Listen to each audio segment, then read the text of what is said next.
कृष्ण। अब वैसे तो मैंने उसे फिर एक नए तरीके से समझाकर युद्ध करने हेतु खड़ा होने के लिए कह ही दिया था। अर्जुन सवाल करे उससे मुझे कोई ऐतराज नहीं था, परंतु समस्या ये थी कि अभी बातचीत को लंबा खींचने हेतु समय नहीं था। युद्ध का बिगुल बज जाए तो सब धरा का धरा रह सकता था। यदि तब तक अर्जुन युद्ध करने हेतु तैयार नहीं हो जाता तो यह तय था कि युद्ध के प्रारंभिक क्षणों में ही वो कौरवों के बाणों का शिकार हो जाएगा। अब मैं तो अपनी ओर से उसे अनेक तरीकों से समझा ही चुका था, लेकिन वो था कि न तो बात समझ रहा था और न ही मौके की नजाकत समझ रहा था। खैर, मुझे तो हथियार डाल नहीं देने थे। मुझे तो अंतिम क्षण तक उसे विनाश से बचाने की कोशिश करनी ही थी। सो उसके युद्ध करने हेतु राजी न होने पर मैंने एक बार फिर अपनी ओर से कहना प्रारंभ कर दिया। हाँ, मैंने कहने में एक फर्क अवश्य लाया। अब कि उसे समझाने हेतु मैंने शास्त्रों में प्रचलित बातों का सहारा लिया, क्योंकि यह स्पष्ट हो चुका था कि मेरे द्वारा नए तरीके से कहे गए सीधे सत्यों को वो पचा नहीं पा रहा था। खैर, मैंने कहा कि हे अर्जुन, तू तो जानता है कि शास्त्रों में इस संसार को पीपल के वृक्ष की भांति कहा गया है। यह वृक्ष तीन मुख्य तत्वों से बना हुआ है। पहली है वृक्ष की जड़। इस जड़ से ही वृक्ष विकास को उपलब्ध होता है। इस कारण जड़ को वृक्ष का परमेश्वर रूप कहा जाता है।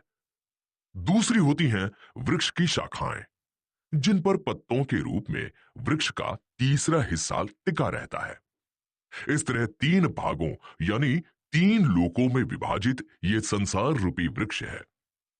और इसमें समझने योग्य महत्वपूर्ण बात यह है अर्जुन कि अहंकार, ममता और वासना से इन तीनों लोकों में से कोई आजाद नहीं है। ये सब में व्याप्त है। ये मैं तुझे इसलिए समझा रहा हूं कि इस विषय में मनुष्य युगों से भ्रमित है।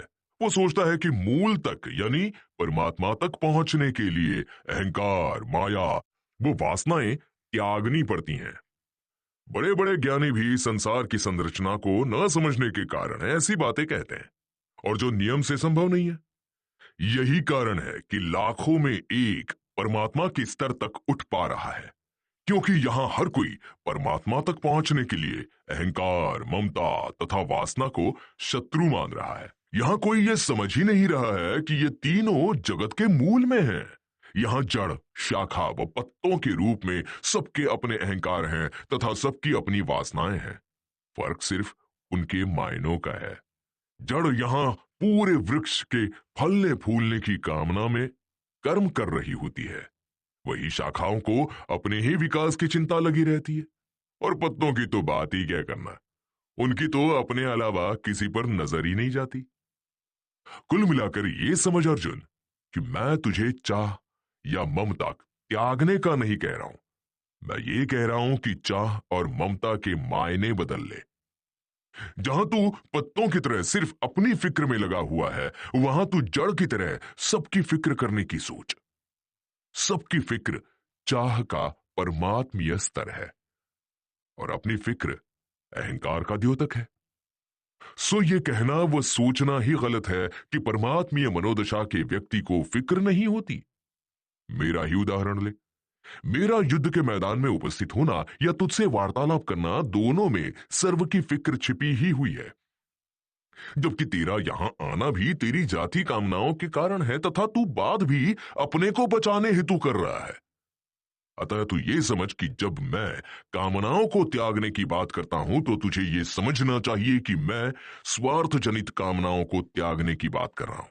कामनाओं का संपूर्ण त्याग तो यहां संभव ही नहीं है, क्योंकि कामना ही जगत की उत्पत्ति का परम कारण है। अरे, परमात्मा ने भी तो जगत को विकसित देखने की कामना करी ही है, एवं उसी से तो ये संसार अस्तित्व में आया है। और ऐसे में सबकी खुशहाली की कामना से जीना ही एकमात्र सच्ची परमात्मीय कामना है। अतः तू भी परमात्मीय कामना से ये युद्ध लड़। हे अर्जुन, तू ऐसा समझ कि स्वयं की चिंता से सर्व की चिंता तक उठना ही परमात्मा को पाने का सबसे सरल मार्ग है, क्योंकि सर्व की चिंता ही परमात्मा का एकमात्र पूजन है और मनुष्य का ज्यादा स्वार्थ ही इसमें एकमात्र बाधा है। इसलिए मनुष्य को चाहिए कि वो अपने तमाम ज्याती स्वार्थों को वैराग्य की तलवार से काट दे। वैराग्य मनुष्य को संसार से नहीं, स्वयं के स्वार्थ से लाना है। परमात्मा द्वारा रचित इस संसार को तो करुणा के साथ पूरा का पूरा अपनाना है, और ऐसा व्यक्ति ही सच्चा वैरागी है। हे अर्जुन, ऐसे वैरागी के मान और मोह पूरी तरह नष्ट हो चुके होते हैं। अपनी तमाम ज्यादा कामनाओं से वो निजात पा चुका होता है। सुख दुख फिर उसे कभी विचलित नहीं करते, क्योंकि सुख दुख के एहसास मनुष्य को तभी तक होते हैं जब तक कि वो स्वार्थ प्रवृत्ति से ग्रसित होता है। स्वार्थ से छुटते ही मनुष्य तत्काल तमाम प्रकार के द्वंद्वों से छूट जाता है, और द्वंद्वों से मुक्त हुआ ज्ञानी परमात्मा को पा लेता है। हे अर्जुन, उस परम पद को प्राप्त हुआ मनुष्य फिर लौटकर संसार में नहीं आता है, क्योंकि जब तक स्वार्थ है तभी तक आवागमन है। अर्जुन, जब इतनी बात चली है तो मुझसे तू मनुष्य के आवागमन का सिद्धांत भी समझ ले। मनुष्य के भीतर स्थित आत्मा रूपी जीवात्मा मेरा अंश है, और उसी से मनुष्य की अपनी प्रकृति निर्मित होती है। वही आत्मा मनुष्य के मन तथा पांचों इंद्रियों में प्राण डाल उन्हें आकर्षित करता है, और इसी से मनुष्य में स्वार्थ भाव उत्पन्न होता है। मनुष्य को अपने में उत्पन्न हुए इस स्वार्थ के भाव को त्याग कर वापस मुझ में यानी परमात्मा में स्थित होना रहता है। यही मनुष्य जीवन का खेल है। अब तू मुझसे जन्म तथा पुनर्जन्म का सिद्धांत भी समझ ले।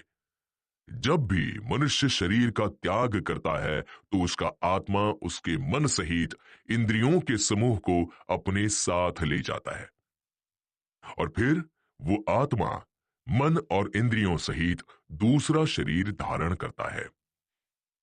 आत्मा के साथ मन और इंद्रियों के आने जाने का तथा नए शरीर धारण करते रहने का ये खेल तब तक चलता रहता है जब तक मनुष्य स्वार्थ से छुटकारा नहीं पा लेता है। स्वार्थ से छुटकारा पाते ही मनुष्य के मन और इंद्रियां दोनों तिरोहित हो जाते हैं। ऐसे में आत्मा के साथ कुछ नहीं जाता, और जब आत्मा के साथ कुछ नहीं जाता तो वो आत्मा फिर हमेशा के लिए परमात्मा में लीन हो जाता है। अतः अर्जुन, तू भी स्वार्थ से उठकर परमार्थ के लिए युद्ध कर। ऐसा करने से तेरे मन और इंद्रियां तिरोहित हो जाएंगे, और ऐसा होने पर इस दुख रूपी संसार में बार बार आने से तुझे मुक्ति मिल जाएगी। अर्जुन, तू स्वार्थवश हार जीत की तथा अपने जीने मरने की चिंता कर रहा है, और मैं तुझे परम पद परमात्मा को पाने के मार्ग पर लगा रहा हूं। सो तू डटकर परमार्थ यानी पापियों का विनाश करने हेतु युद्ध के लिए खड़ा हो जा। दरअसल इस विषय में सारा भ्रम इसलिए है कि अज्ञानी जन इस परम पद को मृत्यु के पश्चात की अवस्था मानते हैं, परंतु विवेकशील ज्ञानी ऐसा नहीं मानते हैं। वे तो मेरे तीनों स्वरूपों को अर्थात शरीर में आते हुए, शरीर छोड़कर जाते हुए तथा शरीर में स्थित होकर जीते हुए को भी पहचानते हैं। अब शरीर में तो मैं आ ही चुका हूं, सो मुझे जानने का वो मौका तो जा चुका। वहीं शरीर छोड़कर जाऊंगा तब जाऊंगा, सो उसकी चर्चा भी अभी करने का कोई मतलब नहीं है। परंतु शरीर में स्थित मेरे स्वरूप को तू वर्तमान में जान सकता है, और तेरे लिए ही नहीं, यहां सभी के लिए परमात्मा को जानने का अवसर वर्तमान में ही उपलब्ध होता है। तुझे भी युद्ध रूपी वर्तमान कर्म में यह मौका उपलब्ध है। बस तू इसको सर्व के उद्धार हेतु भोग। इस भोगने से तेरे हृदय में स्थित मुझ परमात्मा को तू तत्व से जान लेगा। परंतु स्वार्थ का रत्ती भर एहसास रहा तो तू परमात्मा को जानने के महान अवसर से वंचित रह जाएगा। हे अर्जुन, मैं जहां एक ओर मनुष्यों के हृदय में स्थित हूं, वहीं दूसरी ओर मैं चारों ओर फैला हुआ भी हूं। सूर्य, चंद्रमा और अग्नि का जो कुछ भी तेज है उसे तू मेरा ही स्वरूप जान। मैं ही पृथ्वी में प्रवेश करके जीवन को धारण करता हूं, जीवन का विकास भी मैं ही करता हूं तथा उस विकास हेतु उनके अन्न को भी मैं ही पचाता हूं। अर्जुन, ऐसा तो मेरा स्वरूप है कि शास्त्रों में जिसे जानने योग्य कहा गया है वो परमात्मा भी मैं ही हूं तथा उन शास्त्रों को जानने वाला भी मैं ही हूं। तू ऐसा समझ कि मनुष्य हो या शास्त्र, सबके भीतर बाहर मैं ही हूं।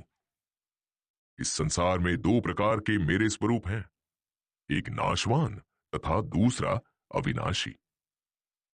मनुष्यों के संदर्भ में कहूं तो उनके नाशवान शरीर भी मैं ही हूं तथा उनकी अविनाशी आत्मा भी मैं ही हूं। इसलिए यहां शरीर को त्याग के आत्मा को पाने की बात करने वाला हमेशा से गलत है, क्योंकि अंत में तो दोनों मेरे ही स्वरूप है। अतः मेरी राय में सिर्फ शरीर की चिंता करने वाला तो गलत है ही, लेकिन सिर्फ आत्मा का चिंतन करने वाला भी पूरी तरह से सही नहीं है। उत्तम पुरुष तो वो है जो दोनों का ठीक से तालमेल बिठाकर जगत के उद्धार में लगा रहता है, क्योंकि जब तक जीवन है तब तक आत्मा व शरीर दोनों एक दूसरे के बिना अधूरे हैं। जहां बिना आत्मा के मनुष्य कभी स्वार्थ के ऊपर नहीं उठ पाता है, वहीं बिना शरीर के आत्मा अपने अकेले के बल पर जगत उद्धार का कोई कार्य नहीं कर सकता है। अतः तू भी आत्मा के परमार्थ का भाव तथा शरीर के कर्म करने की क्षमता का मिलन कर ले, और इस मिलन से सर्व के हित में पापियों का विनाश करने हेतु खड़ा हो जा। इस तरह की मनोदशा में युद्ध करने से तेरे भीतर भी परमात्मा होगा तथा बाहर चारों ओर युद्ध के मैदान में भी तेरे लिए सिवाय परमात्मा के और कुछ नहीं होगा। शरीर और आत्मा के मिलन से लगातार कर्म करने वाला ऐसा मनुष्य ही मेरा पुरुषोत्तम स्वरूप है। हे अर्जुन, मैंने अपने इस अति गोपनीय स्वरूप के बारे में तुझसे कहा। इसे समझकर सामान्य से सामान्य मनुष्य भी ज्ञानवान हो सकता है, जबकि तू तो बड़ा ही समझदार है। अतः शरीर और आत्मा का पूर्ण मिलन करके युद्ध के लिए खड़ा हो जा। इससे तू तत्काल मेरे पुरुषोत्तम स्वरूप को प्राप्त हो जाएगा।